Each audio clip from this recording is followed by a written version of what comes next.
পুরী ভ্রমণের ২য় দিনে এই গাড়িটি ছিল আমাদের সঙ্গী। এই গাড়ি করে আমরা সবাই মিলে সকাল, সকাল রেডি হয়ে বেরিয়ে গিয়েছিলাম বেড়াতে যাবো বলে। সকালে কিছু পোজ দিয়ে ফটো তুলে নিয়েছিলাম। তারপর আমার মেয়ে আর তার বাবা ফ্রন্ট সিটে বসেছিল। ১ম এ দেখার জায়গা ছিল আমাদের স্যান্ড আর্ট মিউজিয়াম। আমরা সেখানে গিয়ে কিছু স্থান দর্শন করে, কিছু ফটোশুট করে আবার ২য় জায়গায় চলে গিয়েছিলাম। ২য় জায়গাটি ছিল চন্দ্রভাগা বিচ।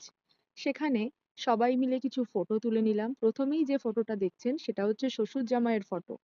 তারপর হচ্ছে আমার ভাই আর আমি একটু পোজ দিয়ে নিলাম। তারপর কাকা আর তার ছেলে পোজ দিয়ে একটু ফটো তুলে এই নিল। মুহূর্তে পৌঁছে তারপর গেছি চলে সান গিয়েছিলাম টেম্পেলে। খুব উঁচু থেকে টেম্পলটা দেখতে অসাধারণ লাগছিল। সবাই মিলে এত সুন্দর জায়গায় ফটো তোলার পর সত্যি